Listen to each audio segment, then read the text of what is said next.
What is up? It is your boy Johnny Blaze back at you once again for another edition of the All Angels Podcast. Joined as always with Daniel Garcia and Daniel Garcia. Welcome to the show again, everybody. Everybody who's on YouTube, welcome to the show. Everyone listening to us on the iTunes podcast side, thank you for subscribing and thank you for listening to our show. Pretty, I guess, a good week again for the Angels. We've been saying that lately. Yeah. Which is a good thing. I mean, better than saying, oh, crap, you know. But could always be worse. Right. So we're still in the thick of everything. Well, how many games back? Half game. Just half game. Half game. Going into today's game, it's the 24th of August. So we're playing the Rangers right now. And as we're recording, we have the game in front of us. We're losing 2-0. But as we all know, the Angels can come back, especially from a 2-0 lead. That's nothing. But anything you want to get into right away, Daniel, that you want to talk about? Because we don't really have, I mean, not that it wasn't an exciting week, but I mean, I guess there's a lot of things to cover. Yeah, I mean, it wasn't anything going crazy this last week. You know, fairly calm. We went 3-3. I mean, from the last podcast. So, right. You know, average week. You know, you're still in the thick of it. You're only a half a game back, so that's always good. You know, so it's just one of those. Again, people say the dog days of summer. You know, some weeks are really great, some weeks are average, and some weeks are bad. But as long as we can keep pace with everyone else, we'll be all right. That's right, and like we've mentioned in the podcast before, we need other teams to lose, and it's kind of been like when we lose, they lose, which right. is kind of a good thing. But when we win, they win. So you and I will really get a whole bunch of space. Yeah. So then, and Seattle's right behind us, and then you have Minnesota. You have Kansas City. Right. So it's a race there to see who pulls that off. We're not that far behind the Rangers or the Yankees either.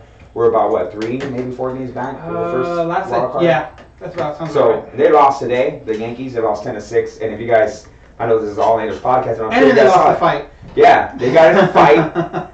Punches were thrown, and I don't know how many were landed, but there was a skirmish. So the wild card things are right in front of me. We're currently tied for second with Minnesota. Kansas City's a half game back. Seattle's a half game back. Even Texas is a game and a half back. So that means Minnesota lost their game today. Right. They were a half. So again, if we win, if the Angels win, we'll be a half game into the wild card because we'll gain a full game. So you know, just you got to keep on hoping that teams in front of you lose, and they have. Now the Angels just have to take advantage of it. I mean, there's no more bad weeks or bad 2 weeks. The Angels have to bring it every week now, and at least establish a split in every series from here on out. They Right. can't afford to lose series. Right. Yeah, you got to win every series. You got to go into each game saying, or each series saying, we got to win the series, at least win the series. I mean, you want to win every game, but this is baseball. You don't win every single game. Right. So you're going to lose a game here or there. You got to go into the mentality. And if Socha has said this years ago, we go in trying to win the series. So you win each series, you should be okay, you know? And that should take care of itself. You take care of business, then you don't have to worry about anybody else. You win your games, and that's all that matters. But as far as these last 6 games or whatever it was since our last podcast, the return of Andrew Heaney Yes. obviously has been some people. You can't please everybody, and you know just as well as anybody, Daniel, since you're an admin on the Halo Haven page, and you see all the. You're damned if you do, and you're damned if you don't. It's just like being a GM in baseball. If you make a trade for a guy, and he's a retina player, you get the people get upset at you. And if you don't trade for a guy, well, they get mad at you because you kept the team the same. Same thing with a player. If you pitch well one day, in the next game, they can forget about you and be completely upset. So Heaney coming back from injury hasn't been great. No. But I mean, who else do we got? People are saying, "Oh, why'd they go with Heaney? Why couldn't they go with somebody else?" You have to work him in, even if it's not, even if he's not going to be himself there for the rest of the year. You still need to be able to work him in and get him reps, get him innings, because at the end of the day, the best thing that they can do is also get him ready for next year. Mm-hmm. And I think that's part of the biggest thing. You know, he's only had 2 starts against a really good Baltimore offense and against a really good Texas offense. So, you know, both 5 innings, you don't like his ERA up around where it is. He gave up 9 runs total. His ERA is at about an 8.10. So there were some good things last night. If you watched the game last night on Wednesday night, his velocity seemed to be up a little bit. he was able to have a little bit more movement. It's just, if it wasn't for a guy named Beltre, who'd be, or a guy named Machado, I think his outings would be totally different. I mean, two guys is really the only ones that got him. Right. He's getting up other home runs, other dudes, but I mean, you take away those multi-home run games, right? He's doing fine. So, you try to hope that he has maybe another start to kind of work the kinks out, and he can get back to where he was with pre-Tommy John. And the thing is, I text you during the game, I said, solo shots don't hurt us. Right. Especially after Valbuena tied the game up. It looks like my Napoli took one deep to center. Gone. Yep. 3-0 Texas lead as of right now. Sorry. Where was I going with this? Solo shots won't hurt him. And like you said, if certain things that just didn't go his way, certain pitches that maybe he shouldn't have pitched in a certain situation, Beltre got to him, Machado got to him. Yeah. You make a different pitch, it's a whole different story. We could be talking about Heaney being 2-0 with a 3-point-something ERA. Right, and inches. And that's the crazy thing too. You can't miss with guys like that, with like a Machado, especially now on the streak he's on. He has like 7 home runs in the last 10 games or 11 games, something crazy like that. And Beltre, well, he's a Hall of Famer, so he's always, if you leave anything over the middle, he's gonna take advantage of it. He just is how he's always been. That's how, his whole career's been. So, tough outing for Heaney. Hopefully he gets better. Hopefully he's able to kind of work into it. I don't want to say it was the adrenaline because it was his first home start in over a year and a half, but hopefully that's all it was, and so you're able to bounce back for his next start.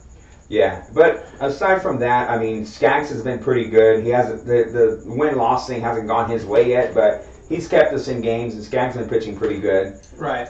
Now J.C. Ramirez is down. Right. And Scrivener got the start today. Any word, Daniel, or do you know when Scrivener should be, or JC should be back? I know they placed him on the 10-day DL. Yeah, they haven't said anything for sure. They just know that it was a sprain, or something small. What they're saying again. So take it for what it's worth. But no, they didn't say anything. They said they're going to push him back just because for him to start on today, which is Thursday, he would have to throw a bullpen on Tuesday, and they knew he wasn't going to be ready to do that. Right. So they just pushed him back, put him on the 10-day DL. Just to be able to get some more people up, not a big deal. So hopefully it's nothing major. Maybe hopefully he's able to start again in the middle of next week, I'm thinking. But again, what they say, the Angels say, and what is actually true are two different things. They're not, the way I look at injuries in general, they don't need to tell us exactly what's wrong. They don't need to tell us, that the exact diagnosis, but at the same time, we don't have to believe them for what they say. It's kind of take it with a grain of salt. So. Right.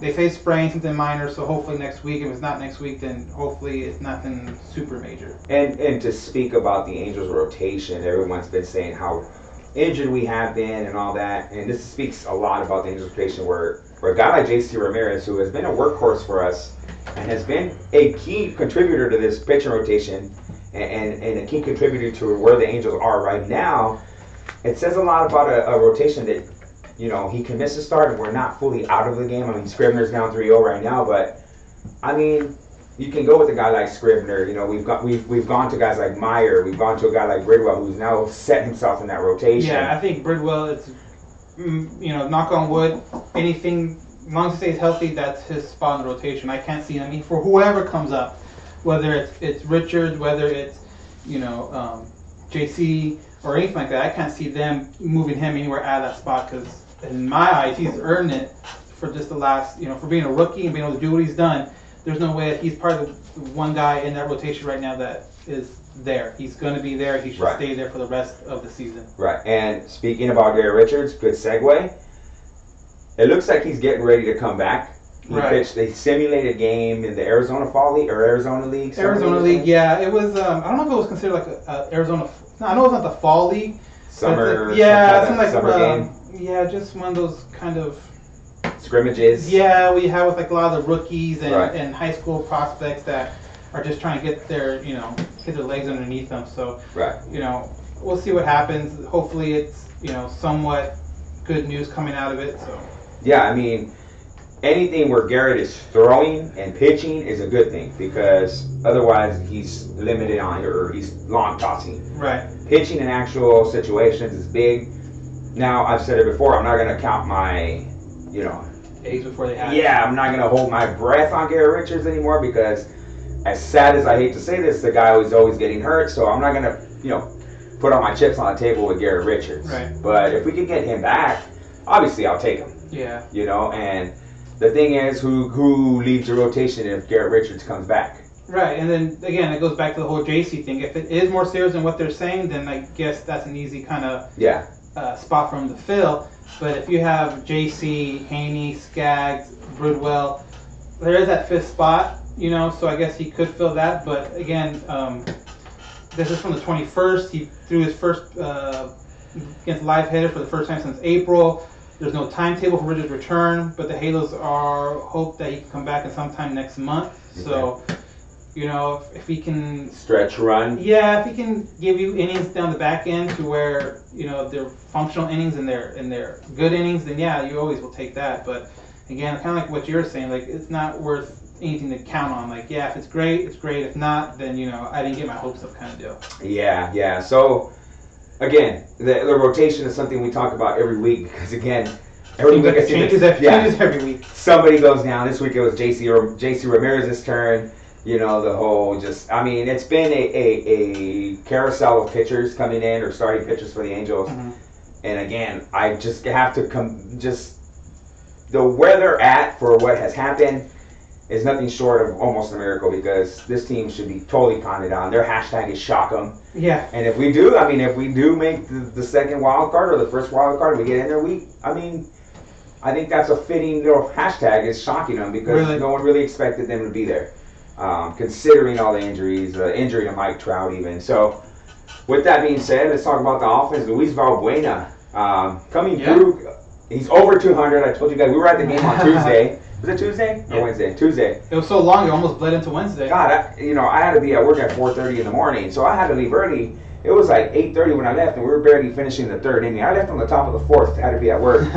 You stuck it out. You're a savage. Yeah, me and my girlfriend were just kind of, hey, if you want, we can leave. I know it's getting late, and I think when I looked down at the seventh inning stretch, it was somewhere around like 10:15, 10:20. That is ridiculous. We are only at the seventh inning stretch, so. The pitch count after one inning, I think Nolasco threw 30 pitches in the first inning. Well, both pitchers were really working hard. After three, it was like at 70. Right. I don't think Ricky got out of the fourth and he pitched 90. I think he threw 100 pitches. Something crazy like that. That is insane. Like that is the slowest game ever, and it was a 1-0 game when I left, and it was 8:30.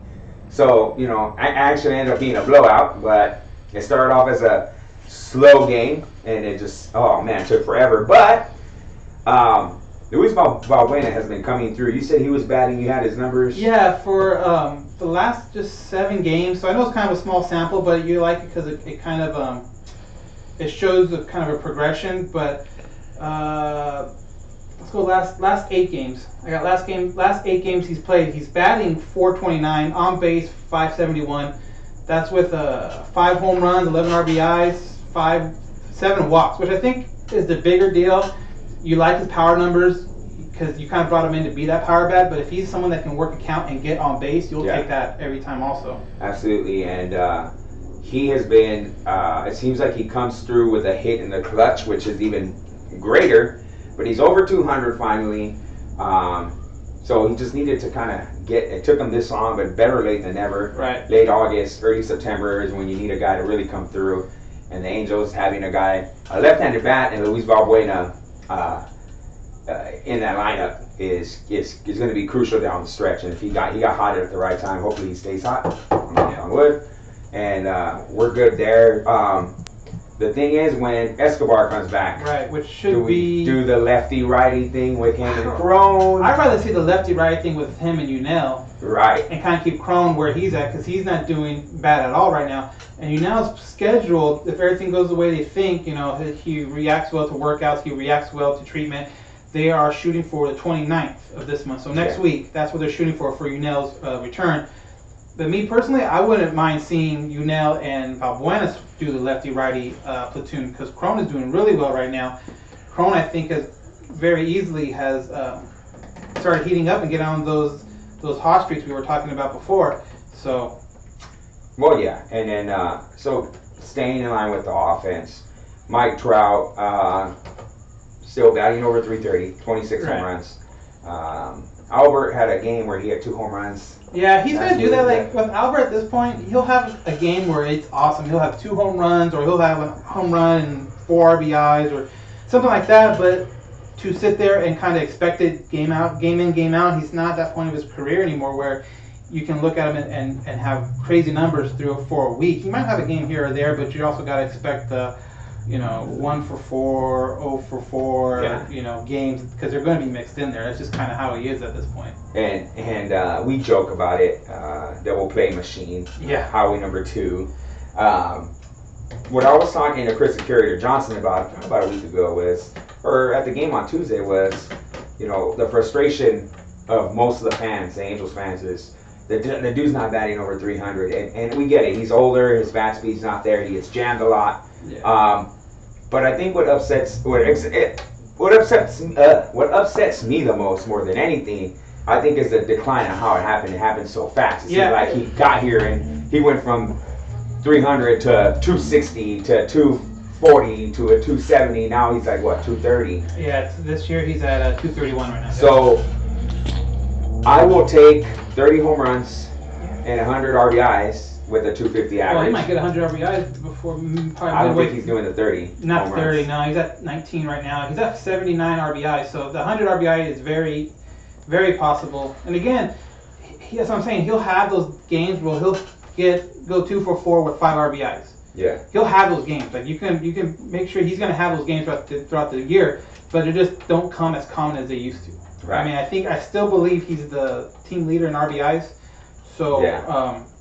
You don't mind a production. Like if you were to just put like a blindfold over everybody and say these are the numbers, you like, okay, that's not terrible. But the fact that is what you're paying them is what you're paying them. That's where the disconnect, I think, is between fans and him, is that we're paying you all this money, we should get more. But at the same time, it's like you also paid an old man. What did you expect to happen? An older man. So again, if you have a half price, you'd be loving this. You'd be like, yeah, that's right. Yeah. We get good production, but with that price tag, you got to think, you want more. And it's backloaded. It's a backloaded contract too, so we're paying for hopefully just another 4 years. So. Not much production, but he's the good thing about it is he's a DH. Doesn't have to pay first base. We don't got to worry about that. But I don't know. He really hasn't been coming through in clutch situations as of late. Not as much as you would want. No. Yeah, and that's a problem. He's batting third in the lineup, and that's a spot where a guy needs to come through. And I hate to rag on the guy and say he's not doing this, he's not doing that, but he's batting third in the lineup, and I think I don't know. I think Sosa said a while ago he's not dropping him below third or fourth. No, I don't think so. Yeah. And I think. Man, that's the hard part with. Yeah. And I think you even saw that with Jeter towards the end of his career. The Yankees weren't really dropping him in the lineup at all either. Right. But so you just hope that you kind of bank on him having a couple of those good games and picking you up. But his last 8 games have been batting .235 with 8 hits and 2 home runs, 7 RBIs. So again, he just doesn't get on base. Yeah. He does not get on base. It's almost like it's either a single, a home run, or an out. There's nothing really left for him to do other than that. And there's our special guest making the appearance on the show. Another hot topic. Yeah. Albert Pujols situation. Now, bullpen. Bud Norris came in yesterday, almost gave him a heart attack. Yeah. What do you think is going on with Bud? Is it just fatigue? Is it him being in a situation that he's not used to being in? I don't know how much of it is fatigue, just because of the fact that he used to be a starter. So if you look at his innings pitched, like he's only at 49 right now. Right. You're talking about someone whose career high is 160 or 186 innings. So it's not like innings-wise he should be tired. And I think it's just kind of one of those yips where something gets in your head and maybe mental. Now my fastball isn't moving as much. Let me try a little bit harder, and now you're overthrowing it. Because I believe his biggest things too is just that he's fallen. And a lot of the pitchers, I guess pitchers in general, when you fall back in the count, now you're forced to put something in the strike zone. And a lot of these good hitters now are waiting for that and taking advantage of it. So again, he's only pitched 49 innings, so it's not like he's never done it before. Right. You know what I mean? So before this year, or 42 innings what he did last year, but that was because of the injury thing. But I don't believe it's the innings thing. I don't believe it's any of that. I just think mostly it's probably just a mental game by now. Cause I don't see it. I don't. It's just he comes into the game and I'm like nervous. Right. And it's because of the last 8 games, 9 games. Yeah. Ever since the All-Star break. Yeah, pretty much since the All-Star break. I mean, he hasn't had the most consistent post All-Star break you would like or you're hoping for going into the All-Star break. Right. But you kind of have to now. He's one of the guys, especially with all your guys kind of getting hurt, and there's nothing you can do. You have to keep him in there. And so as of right now, we don't have a set closer. Socha's never really had a set closer all season. It's a closer by committee right and now. we talked about that a little bit last week. Yeah. With Keegan, Cam, Bud. Petit was in there for a little bit. I don't think Parker's had a chance yet. He's usually at the most an 7th, 8th inning guy. But yeah. I think honestly they're just trying to run the hot hand out there and hopefully it works out for them. But right. Again, we don't have a dominant closer. Maybe that's something they can work on in the spring. Maybe if or develop a guy like Keenan or Cam. Because Cam was supposed to be that guy. He was supposed to be that guy. So injury derailed that. So hopefully when they go into spring training next year, they can again go with that plan, saying, hey, Cam, you're the 9th. Keegan, you're the 8th. And if everyone stays healthy, they can run through the season with that and not have to worry about juggling. Because the injury bug hit, and now you're juggling everybody. So yeah, I mean, no Houston Street. Bailey back on the DL again. Right. So, I mean, the guys that the Angels were looking to close games aren't aside from Cam are not available. Houston Street. I think,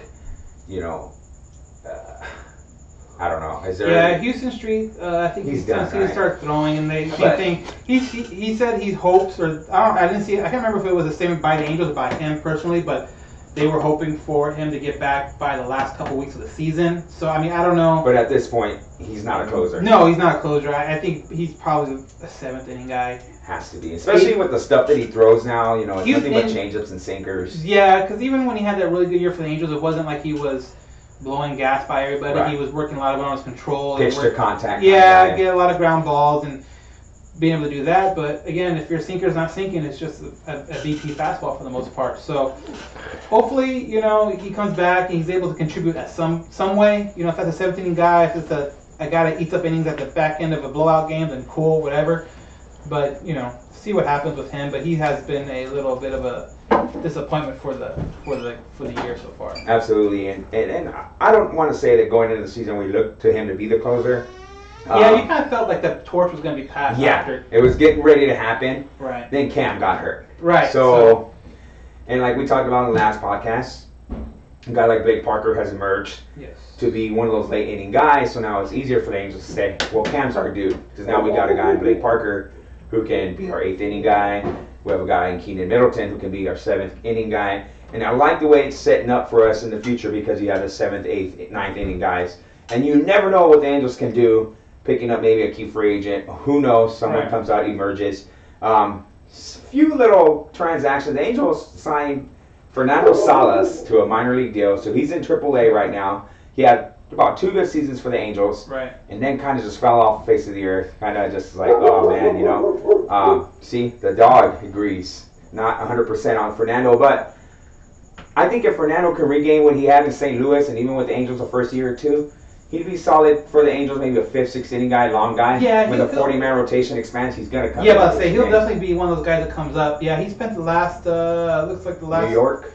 Yeah, the last 2 seasons in New York, 2016, 2017, and looking at his numbers this year, Not very impressive. 6 ERA, 48 games pitched, 45 innings. So yeah, not what he was before with the Angels, but you kind of hope maybe he gets back in some more familiar settings, and it helps him. But again, not a bad thing to have when you expand the rosters to have guys that eat up innings for your so you don't have to burn your Parker, your right. And this is a guy that can close games. He was a closer in St. Louis before. He was a key contributor to that St. Louis World Championship bullpen.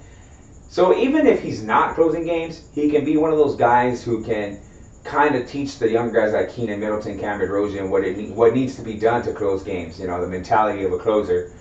So adding him, I think, was actually kind of low key, a pretty good move. Right. I mean, You know? it's just one of those low risk moves. Like if it works out and he's able to contribute, Yeah. then great. You spend no money on it. You Little pick him up money, from nothing.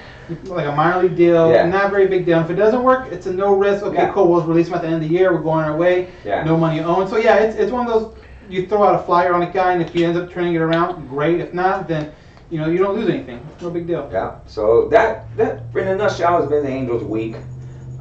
We'll get into the poll and we'll get into some viewer or fan questions in a minute here. But last Friday, myself and Chris the Curator Johnson were able to get our media passes, right? Our media credentials. For the Inland Empire 66ers Class A Advanced Class A affiliate of the Angels.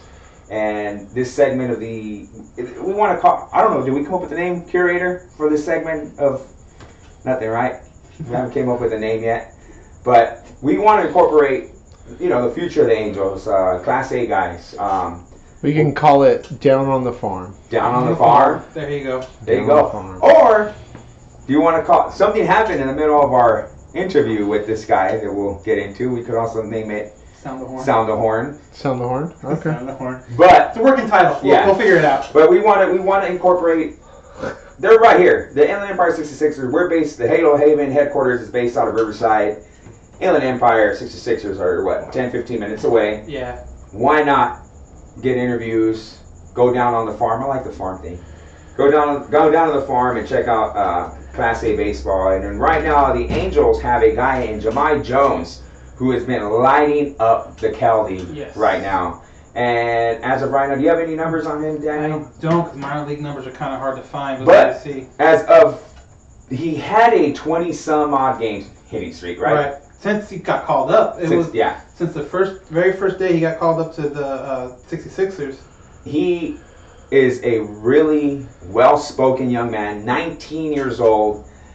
Chris and I were able to shake hands with the guy, sit down in the dugout of the Inland Empire 66ers in San Manuel Stadium and talk to Jahmai Jones and kind of just got to know him a little bit. We asked him a few questions about the minor league level and whatnot. So don't have a name for the segment yet, but we're going to try to start incorporating the Inland Empire 66ers baseball into our podcast as much as we can. We have a sit-down interview with Jahmai Jones, one of the highest rated prospects in the Angels farm system. This is our sit-down interview conducted on last Friday from San Manuel Stadium. Hey, how's it going, guys? This is Johnny Maddox from the All Angels podcast, live at San Manuel Stadium, the home of the Inland Empire 66ers, Class A affiliate of the Los Angeles Angels. I'm here with Jahmai Jones of the Inland Empire 66ers. Jahmai, thank you for joining us today. Thank you for having me. I really appreciate it. No problem, bro. So, what everybody wants to know is pretty much the adjustment that you made for Burlington. You said Jahmai first time. I think it was just that last. The game speed. What's the difference? I mean, it's definitely a lot better pitchers here. It's a lot better competition overall. I mean, it's a jump up from low A, so that you're damn cricket. Better guys in the organization, and I mean, there are guys that jump from here to the big leagues, so you're going to see trying to scare them. Competition just about every single organization. Yeah, we need to do a soundbite like the biggest adjustment I made was just keeping things simple. Some type of little music and intro, like video game. That song, Put Me In, Coach. John Fogerty. Yeah. Help. So without the help of the guys on the team and these coaches that have been here, I mean, I wouldn't be doing what I'm doing right now. Awesome, bro. Awesome. Now, you jumped straight from high school into professional baseball, right? You played rookie ball. Then you over there. You're from Georgia, right? Must be like so 20 California, seconds. San Bernardino, the weather. I mean, The health our screen, podcast, it shows you we the like to talk health. about baseball, we like to talk about It's like personal stuff orange. too. It was as well, green How for do you like most the of the weather in podcast. California? Just like the connection. But I think because you're not streaming it on Spreaker, it's better all around. In Georgia, it's a little more humid, Right. a little higher That's good. temperature, so it can get a little sweaty at times. But out here, I mean, everything's been great. I've been really enjoying California, so. Awesome. So now, were you in camp this year with the Angels breaking into Tempe? I was not in big league camp. Okay, so you were in the minor league camp. I was on minor league. So, how was the minor league camp for you? This obviously your first time there. How was it learning the whole major league, or not just major league, but the minor league Angel experience? I was actually my Jesse second. Travel. Second, I'm sorry, your second. Okay. Chelsea just Chavez. knowing my routine, know what I'm going to do day in, day out, not to take it too seriously because of spring training, but at the same time, I mean, working as hard as I can on everything I can fix before the season starts. So spring training for me is more of a time of My bad. finding Trying to make myself, noise so the cricket can shut up. I'll be going out there giving them like treats and Awesome. Now, once you break camp, you know, we all it's finally showing you your hat you right don't know now. where you're going, but once you know where you're going, what mindset do you have? Like, okay, I'm gonna go here. How do you go about?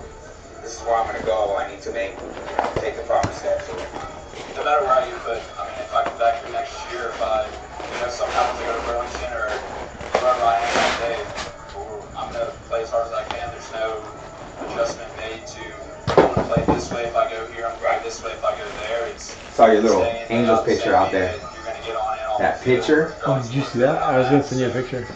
I have one, but it's cracked right down the middle. It came with all the cups and everything. Really? I don't have cups. It's like mint.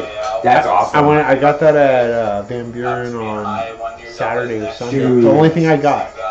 We got it. I wasn't gonna buy it. I was gonna like do a price with Mine's completely cracked down the middle though, but it doesn't have cups. I know you said you were just I've never seen that before. Really? I have it. How do you like the Cracked. skating mentality?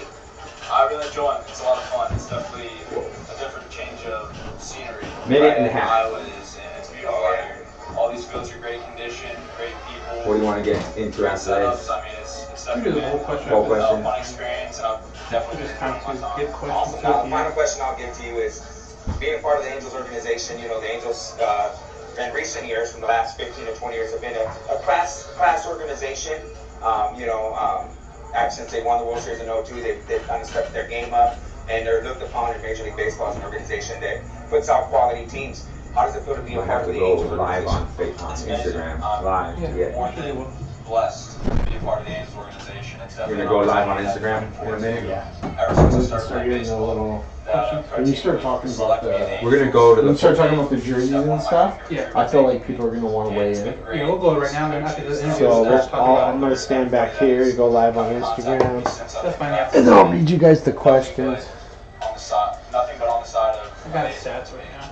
And the organization that we have right now, I think, is starting to be very strong. Jahmai's a cool dude. Yeah, he's cool. Guys, Really cool guy. made some really good drafts in the last 19, couple of years. he's so well. Players on and off the Yeah, field. I'm like, I So can with the imagine help myself of at 19 and be like, players well, who- basically. Build up their smarts. That was cool. That's funny. That actually worked out well. Down the horn, and the entire front office working together. I definitely think That was there's cool. special things to help this organization. Awesome. That's great That to actually hear. worked out well. Jahmai, thank you for joining us on the All Angels podcast. I appreciate it. Thank you for your time. You're welcome. Thank you. So that was our interview with Jahmai Jones of the Los Angeles Angels, Class A affiliate, Inland Empire 66ers. Thank you, Jahmai, for the interview, taking the time before the game. He came out about an hour before the game started, maybe 40 minutes before the game started, sat down with us, answered our questions, was super polite, well-spoken, 19 years old. The kid's a hell of a player. I don't see him being in Inland Empire next season. I see No. him at the next If level. anything, Double A? yeah, he might break camp and go to 6 for like A week or two Yeah. just to get him to some kind of rhythm, and then the first shot you probably see some kind of rhythm. He might just go straight to triple because that's common too to see a guy go straight from. And Middleton, I believe, did that last year. He went straight from single A, and then at the beginning of this year he was in Salt Lake, and he was only there for I believe like a month or two. Right. And then got called up because of the injuries. And depending on what they do in the offseason with who they bring up and who they don't bring up, or re-sign him, I'm sorry, but he could easily fill in a gap there at the AAA level that one of those guys might get brought up that's doing well over there. 19 years old, so he's got time to develop. Yeah, oh no yeah. rush. No rush at all. He's played with the Inland Empire now for 31 games. He's batting .362, which is crazy, and 4 home runs. You don't see power a lot in the minor league levels because they're still working on their swing. They're still working out the kinks. So the power numbers are hit or miss. You don't want to look too much into them. But 14 RBIs, 9 walks, so he's working counts. But no, I think the biggest thing you can do right now is look at his on base percentage, his average, his OPS, and that's all really high. And that's with a jump over the last month or so to another level. It wasn't like he was struggling, and they put him up, or he finally got on a hot streak and he was able to get his numbers back up. No, they put him up at a higher level, and then straight from there he just took off. There was no in between period to where let me get used to the upper competition. Right. So the season for the Inland Empire 66ers is, I believe it's their last it's their last home game for sure. So we have a couple of interviews under our belt, so we will bring those up in future podcasts. But hopefully, as moving forward next season, we'll be able to go to more games and talk to the farm guys a little more. So hopefully, and again, the whole credential thing, we were able to talk to these players. It was kind of late in our development. So it wasn't like we had them for the whole year and just finally decided to use them. No, like that's something we've been trying to work on, or you've been working on more so to try to get those. So now that we kind of know the process, know who to talk to, know who to communicate with. Now, hopefully, by the next season, we'll be able to start doing this from beginning to end, and not giving you interviews of guys. And hopefully, fingers crossed, Joe Adell's there next year, the number one pick from this year. That'll be a great interview to have for next year. Right. And just whatever players kind of pop up, because again, this Jones, he was the second round pick, so it wasn't even the first round pick. So maybe there'll be a guy that shows out in spring training and he's up there and he's the next 19, 20-year-old that the Angels are looking forward to getting there. But so hopefully next year with this whole, we'll have a title definitely by then. We'll have more interviews and be able to give you more of the lower levels and just interviews with guys that we feel that you should know, that probably you don't know, and just kind of keep an eye out and say, oh, look at this guy, he's in AA, now he's in AAA. Oh, I remember when they did an interview with him when he was in single A. So hopefully this time next year we'll have quite a bit of these interviews going on. Right, and a big thank you to the Inland Empire 66ers for giving us the opportunity. Hopefully moving forward we can build a relationship for next season. Big thank you to Fernando, the photographer. Do you happen to know his Instagram tag, curator? At 66ers Baseball Photography on Instagram. So give him a follow. He's at almost every game. He does great photos. He's right up there in the dugout, so he has a lot of good photos there too. Yeah, he helped us out tremendously, Chris and I, when we were there on Friday. This is who this is. This guy's, he does this, he does that. So he kind of gave us a heads up on what to do and where to be. And big shout out to him. Big shout out to Joe Hudson, the general manager of the Inland Empire 66ers, also for taking the time to sit with us. We'll hear that interview in a later podcast. But the whole 66ers organization, shaking our hands, telling us thank you for coming. We really appreciate it. Thank you guys so much. I mean, I didn't go with them to that interview, but every time we're there, they always seem to do everything really well. From when they have the rehab guys there to just any other kind of ball game, the promotional items they do are really great. The bobbleheads. So if you're anywhere near San Manuel Stadium in San Bernardino, I highly suggest next year checking them out. Tickets are cheap. Parking's cheap. Hot dogs are cheap. It's just a good. If you like just baseball, you're not worried about Major League Baseball or anything like that. Check it out. It's a lot of fun. There's not a bad seat in the house, but definitely check out a 66er game. All right. So moving forward from that. Not a hot issue topic, but between us, it's kind of been it's always fun to talk about. So the Angels, or Major League Baseball, is having a players' weekend, and so the players will be using jerseys, alternate jerseys, with their nicknames on the back. You had a poll, right? Was it right? Yeah, we did a poll again. If you don't follow our Halo Haven group on Facebook, just look up Halo Haven. It's a private group. Put in a request. Chris or I will approve you through there.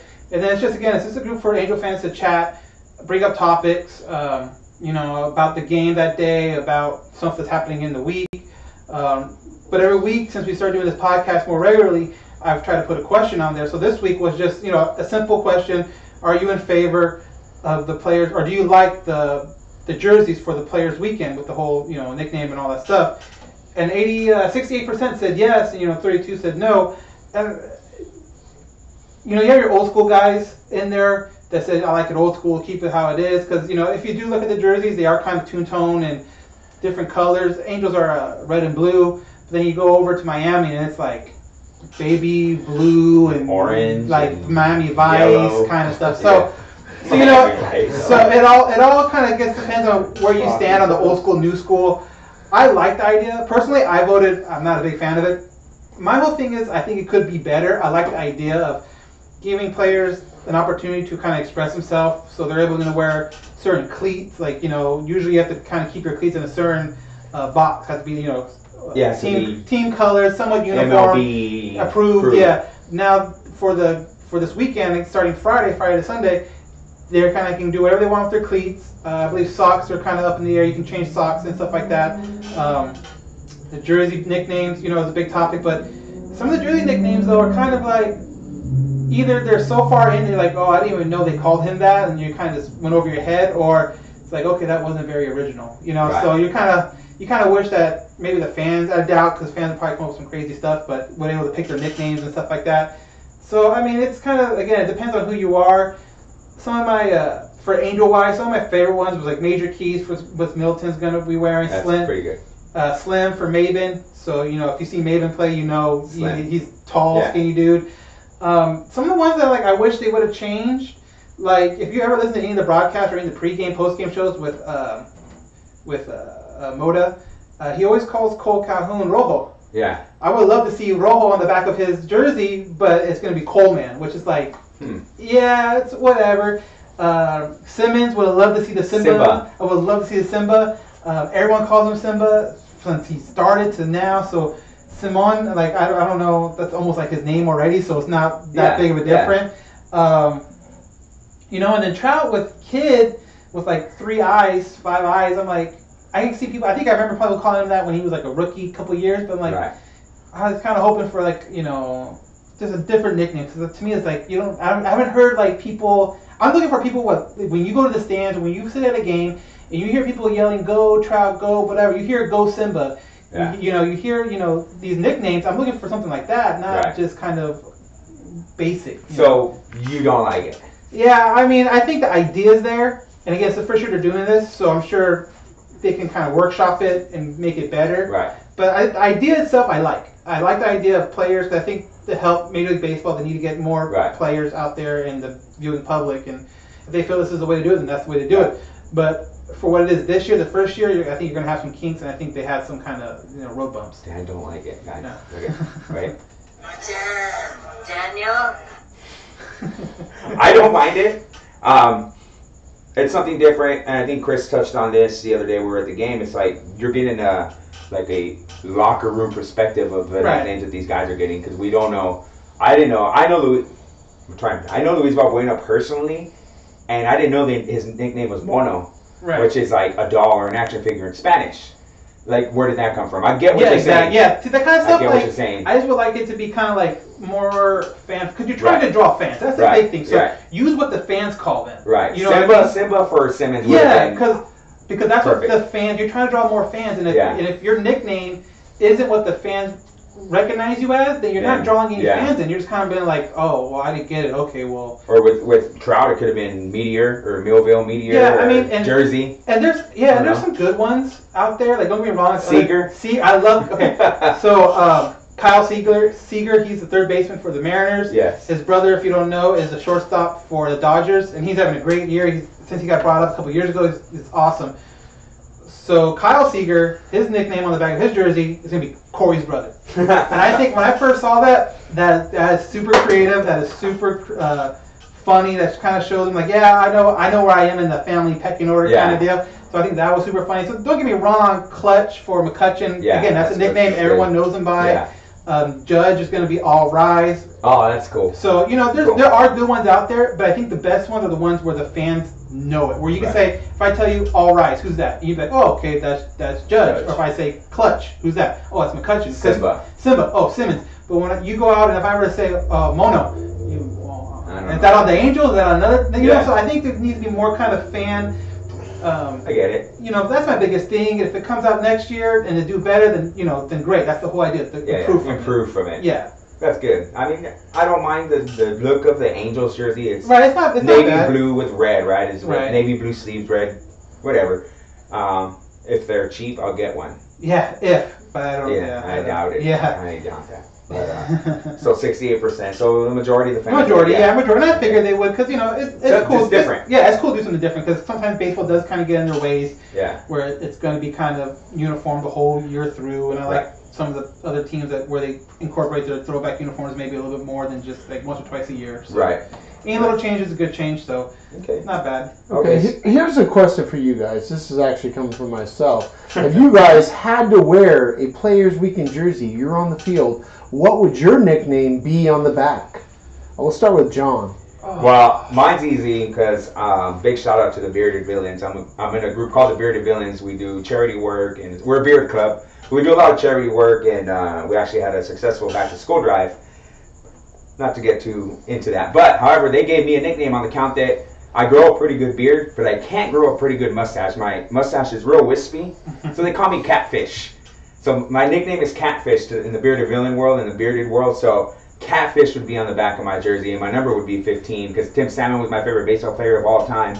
And ever since I was 12 years old, I wore number 15, and even in college, I wore 15. So Catfish 15 would be mine.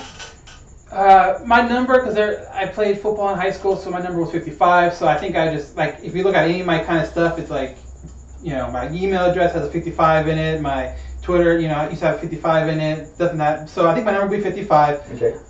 Nickname-wise, I didn't get called a lot of nicknames, like, through high school and my adult life. But probably the one that I get mostly through family would be DJ, just because my middle name is Joseph. Okay. So, I go hang out with my family, especially my mom's side. My uncle will be like, hey, DJ, hey, DJ, hey, DJ. Like, I can't remember the last time he actually called me by my actual name. So it'll probably be DJ.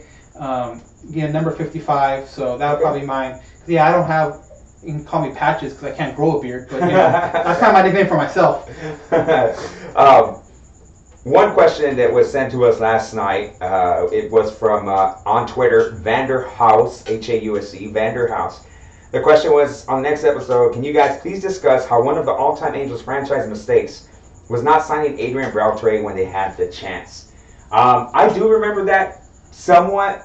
I don't know how serious the Angels were about actually getting him at the time. Because they gave him a contract. They offered him a contract. Right. So, again, it was kind of like, well, here, we'll offer you if you come great. But Texas, went above and beyond the contract. So at a certain point, and again, like, I'm kind of vaguely familiar with how the contract was at the time, but I can't remember if there was necessarily a need for him at that point. That's what I'm trying to remember. Right. I want to say at the time we had probably a guy like, and I know this sounds stupid, but maybe it was a guy like Brandon Wood who was an up and coming, and coming into the big leagues. Brandon Wood we didn't know he was so good in the minors. We're like, we have to give this kid a chance, So you can't blame the Angels if that was the case, but I don't know for sure exactly what the situation at third base was at the time. Right. But yeah, a guy like Adrian Beltre, if we would, in retrospect, hindsight being 2020.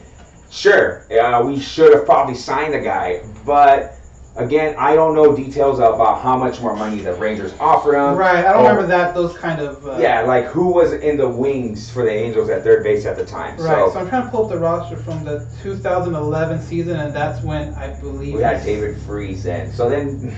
yeah, you had... was... Kai Ospo. Oof. So then, it might have been just strictly a number situation. Yeah, and maybe the Rangers said, here we go. Rangers coming off a World Series appearance that year. And it wasn't like they did horrible. They finished second. They had an 86 and 76 record. So at the time, you're probably thinking, we have a good enough team, we don't have to worry about it kind of deal. And, again, I think I saw something on Twitter, he's like 3 months older than Pujols. So if you're able to look back then and say he's going to have this kind of career leading to this point, I don't think you would have believed him, because it's like, you know what I mean? He was never, his hit total, if you guys don't know, he had like, when he passed that hit total, he just had like not too long ago. I'm not sure what the numbers are exactly. But he's getting up there in hits. He's getting up there in hits, but I don't think he's ever been a huge home run. He's been a consistent home run guy. 30 a year guy. So, But that glove is phenomenal. His arm was great. His arm is still great, So, I don't know if it's like one of the biggest. I think the biggest mistakes in Angel history is not re-signing Nolan Ryan. They did have Vernon Wells on the roster at the time, so they could have had they had that big contract on the books too. We were getting close to signing Pujols the year after. Right. So I don't want to blatantly call it one of the biggest mistakes. If you look at it now, if we had a chance, maybe we should have. But I can say that the not signing of Nolan Ryan. There's been trades here and there where you're like, oh, maybe we should, like the Ronald Grichuk trade in retrospect, maybe we should have kept Randall Grichuk. Randall, not Ronald. Stuff like that is not signing a guy who wasn't on your team isn't a huge mistake in my book. It's just like you try to get him, and It didn't pay off. Right. I mean, they probably, again, like I said, they signed Vernon Wells that same offseason. That was a pretty big mistake. That was a big contract. So again, you're going off it like we signed Wells, and now this is what we have left. You know what I mean? So maybe it wasn't what he wanted. It was obviously more in Texas. So yeah. You know, is it a mistake? Yeah. But if you were to go back then and if you had the foresight to see what he was going to become, then you should play the lotto, because I don't think anyone can see what he became. Just never know. Right. Yeah. So. Yeah. So, any other questions? Oh, we have a lot coming in through Instagram, guys. This line and this feed is busy. We have Halo_Jeff. That's GEOFF_. We know this guy. He's our old friend in Salt Lake City. Goes to a lot of Bees games. Right. Good questions. He has back-to-back questions, but we'll go with the second one just because you guys were just talking about it. But Halo_Jeff is saying, and which players coming off the books do you re-sign and which do you let go and look to sign a free agent to fill the spot? We kind of touched on that last couple weeks. But is there a free agent that's out there that to me, that you need to re-sign? We have to re-sign to be a successful team moving forward. To me, the guy that we have now that I wouldn't mind signing that could help us is Cameron Maven. Yeah, I'm on that one. And I don't think you have to give Cameron a huge amount of money. Look, the dog is even getting into it.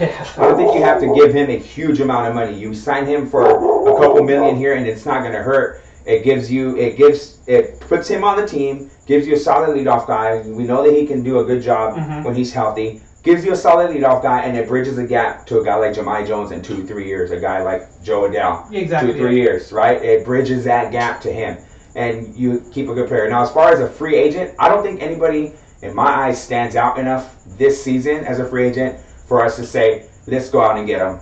I think we talked about it last week. Let's establish what we got now, re-sign the guys we have now, and progress this team moving forward. Yeah. Big key free agent, I don't see one. I personally, I don't know about you, Daniel. Yeah, I don't really see one that'd be worth sinking the money into. Again, so you look at position, you want to go over need. Second base is probably the biggest one, but again, you have Coward, second baseman next year. Let's see. I mean, who's a free agent at second base? It's going to be like. Are you looking at a Kinsler, or is that someone that's in your reach? Looking at Brandon Phillips, he's 36 years old. Yeah, you're looking at age now. Jed Lowry. There's not Chase Utley, but he's 38. There's not a lot of young, proven options at second base. So again, you want to go for need more than anything else. And so some people are going to say, well, and again, I don't like saying this because we've been injured for so much this season that people like to say, oh, get pitching. Yeah, but again, same thing. Pitching, you have Sabathia that's going to be on free agent. How old is Sabathia? He's 37. Lackey's a free agent, 38. Arrieta, it's interesting. That's 31. That's borderline. But again, a lot of these guys, Hector comes up again, but he's struggling this year. There's not a lot of young Michael Pineda from the Yankees. He can be a guy, but again, Pine Tar. But again, he might be wanting more than you're willing to give for that for what, for a number 2, number 3 guy. Yeah. I would rather just let's play another year with our pitching rotation and see how that goes. But again, like I don't see anything that's really a big. Yeah, there's nothing that stands out. Yeah, like I want to see, and maybe third base. There's some third basemen that are up there, kind of interesting. Todd Frazier, Moustakas from Kansas City. Not bad. How much money is he going to be asking? He's having a great season this year. Escobar again is one of the guys that's coming off of our books. Right, and that's partly the reason. I think that's a big reason Angels signed Luis Valbuena to a 2-year deal with an option for the 3rd year, because they knew Escobar might be leaving, asking for a lot of money. You got a guy like Luis Valbuena to play third base every day. And Escobar is 34, so Trevor Plouffe is 31. So you don't see any of these guys that are like worth sinking big money, or that you feel comfortable sinking big money. So like we said, I'd rather just see the free agents on our team, like a Maven, and then I don't know what the idea is for like as far as Revere, because I know he's coming off the books also. Be a good guy to have, though. He's a good guy to have, and I think if you're able to work something out with him, that'd be great. But position players, you have Pennington coming off, you have Shane Robinson coming off, but we don't have a ton of big guys coming off the books. Besides, the guys we gave like 1 year flyers on. Right. Even pitchers. There's no one that we can petite. You can look into. But he's 32, so you want to kind of give him a small contract. You don't want to give him a long one. But yeah, I'd rather just sign Maben, Revere, Petit. Yeah. If the price is right, maybe upgrade Pennington as a utility guy. See if there's another little bit younger utility guy out there. Right. But as far as a big name guy, I can't see anything that's worth rolling the dice on. Yep.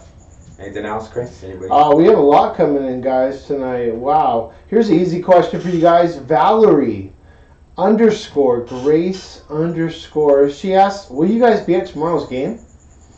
I will. We will. We will. Oh, wow. Jinx, personal jinx. You said it at the same time. Nolan Ryan bobblehead night. This is years in the making to have such a classic bobblehead released. I heard, rumor on the street, he's actually going to be there. Yeah, he's going to be there for tomorrow's game and for the Vlad Guerrero induction ceremony on Saturday. We were just talking about this Tuesday at the last bobblehead giveaway. Our biggest thing last year was, man, the Angels only gave out like 1 bobblehead. And we're like, for collectors, Chris more so than us, but to only have 1, it was kind of disappointing. Yeah. So now that this year they've had the 3 Mike Trout series, the 3 bobbleheads in the Mike Trout series, The double All-Star one. the double All-Star one, the Full 600. full 600, and now the Nolan Ryan 6. one.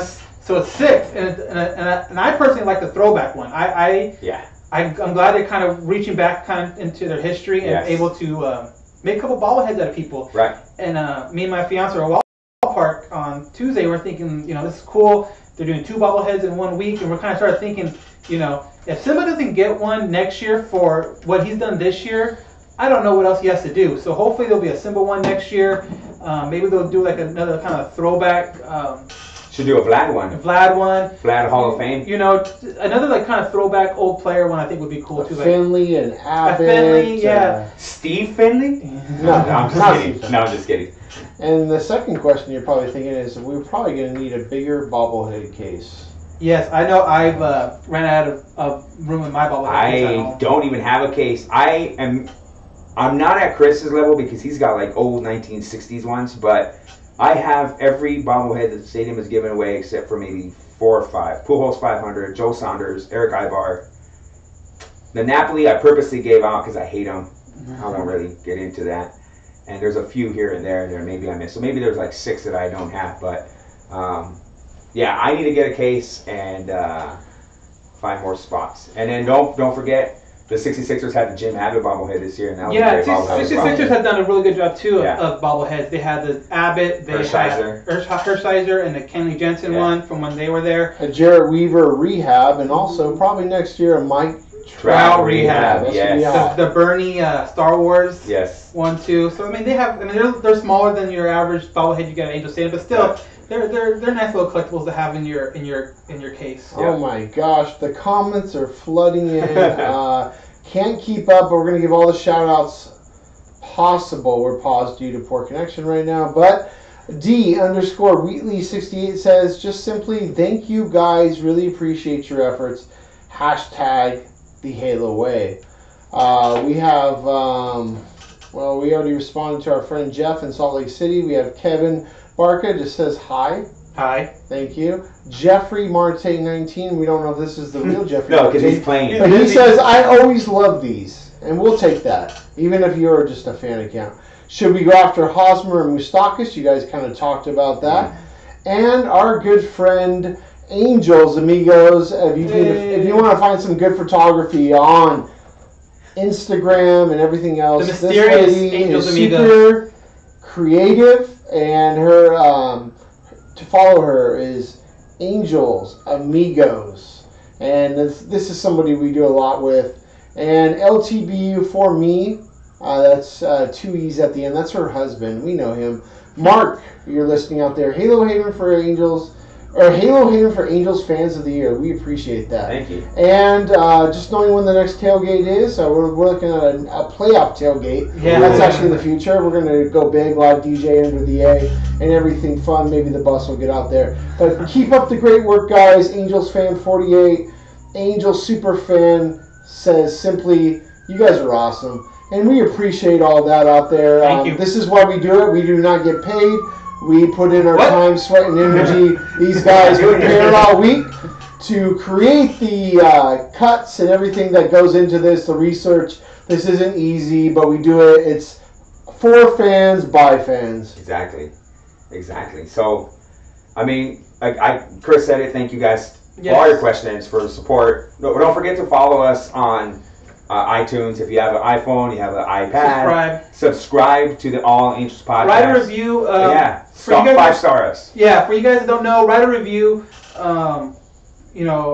Give us a rating. The more we get on there, the more attention iTunes will put us out. So if someone's looking up just baseball in general, obviously the top baseball podcast will come up. So if you leave a review, that triggers them that people are interested in this, and then we get caught in their feed, and they can subscribe and just let's check this out. So write a review, rate us, let us know what you like, what you don't like. Again, segments that you want to see or topics you want to see us talk about. But thank you for all your input. From the YouTube page to the Instagram live, all of it's appreciated. So just want to say thanks to all the fans. Absolutely. And if you guys want to say what's up to us tomorrow and you're going to the game, hit us up on Halo Haven on Instagram. I'm sure. Hey, we actually have Daniel's brother just checked in from the Angels game, Mac. _N_Joe 1715. No, this guy hung out during the spring training with this guy. But he's checking in from the Angels game. How cool is that? Nice. Social media, the power of social media is real. Yeah. And it's something that you need to harness and make positive things out of. Exactly. So big shout out to all you guys. Thank you. For those of you that subscribed and downloaded the podcast, our podcast numbers went up. I was pretty amazed at the amount of downloads that we got. So thank you guys who have already subscribed and downloaded. Tell a friend. That's going to wrap it up for this edition of the All Angels podcast. Anything else you want to touch on real quick, Daniel? No, but it's going to be, we'll be back here next week. Next week will be our month review because it is the 31st. So if you have especially if you have any monthly, who do you feel did better this month or last, Player of the month. Yeah, if you have any ideas, go ahead and reach us. We're at Halo_Haven on Instagram, Halo_Haven on Twitter. My personal Twitter is Dan Garcia 87. So again, next week's a month in review. So hopefully we have a lot of AL West games we're playing this week. So hopefully they can hopefully sweep the A's would be awesome too. But catch us next week for a month in review. Absolutely. Thank you guys for listening. Follow me at HalosFan1524 on Instagram. That is my personal Instagram, and on Twitter it's HalosFan15.